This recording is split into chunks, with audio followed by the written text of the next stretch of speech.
നട്ടപ്പാതിരക്ക് എന്തായാലും ഒരു ഷേക്ക് ഞങ്ങൾക്ക് മസ്റ്റാണ്. അപ്പോൾ ഇന്ന് ഞങ്ങൾ ട്രൈ ചെയ്യാൻ പോകുന്നത് പൊട്ടുവെള്ളരി ഷേക്കാണ് കേട്ടോ. ഇതെന്ന് പറഞ്ഞാൽ ഒരു വെള്ളരിക്കയാണ്. സംഭവം പഴുത്തെന്ന് അറിയുമ്പോഴത്തേനും പൊട്ടി വരും. നമ്മളങ്ങനെ പൊട്ടുവെള്ളരി എന്നാണ് ഇവിടെയൊക്കെ പറയുന്നത്. നിങ്ങളുടെ നാട്ടിൽ എന്താണെന്ന് കമൻറ്റും ചെയ്യാം. അപ്പോൾ ഈ സംഭവം ഇങ്ങനെ പഞ്ഞി പോലെ ഇരിക്കുകയാണ്. പഞ്ഞി പോലെ വെച്ചാൽ നല്ല സോഫ്റ്റാണ് കാണാൻ വേണ്ടിയിട്ട്. അതുപോലെ തന്നെ നല്ല സ്മൂത്താണ്. പിന്നെ നമുക്ക് ഇതിനകത്ത് പ്രത്യേകിച്ച് വികാരജലമൊന്നുമില്ല. കാരണം മധുരമോ ഉപ്പോ പൊടിയോ അങ്ങനത്തെ സാധനമൊന്നുമില്ല. ഇതിങ്ങനെ പഞ്ഞി പോലെ ഇരിക്കും. ഇത് നമ്മൾ ചിരണ്ടി എടുക്കുക. എന്നിട്ട് അതിലേക്ക് പഞ്ചസാരയും കൂടി ആഡ് ചെയ്ത് മിക്സ് ചെയ്തെടുക്കുക. നന്നായിട്ട് മിക്സ് ചെയ്യുക. നന്നായിട്ട് മിക്സ് ചെയ്തെടുത്തിട്ട് എന്താക്കുക, കുറച്ച് കട്ടപ്പാലാണെങ്കിൽ മസ്റ്റായിട്ട് നമ്മൾ വേണ്ടത് കേട്ടോ. ഐറ്റം കട്ടപ്പാലാണ്. ഇനി കട്ടപ്പാലും കൂടെ ഒഴിച്ചിട്ട് പൊട്ടിച്ചിട്ടിട്ട് നന്നായിട്ട് ബ്ലെൻഡ് ചെയ്തെടുക്കുക. എന്നിട്ട് നമ്മൾ അതിനകത്തൊരു സ്കൂപ്പ് ഐസ്ക്രീമും കൂടി ഇട്ട് അങ്ങോട്ട് കഴിക്കണം.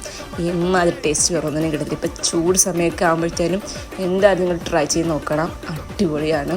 പിന്നെ നിങ്ങളുടെ നാട്ടിൽ ഇതിന് എന്താ പറയുന്നത് കമൻറ്റും ചെയ്തേക്ക്. എന്തായാലും സംഭവം സൂപ്പറാണ്. Must try. Okay, by.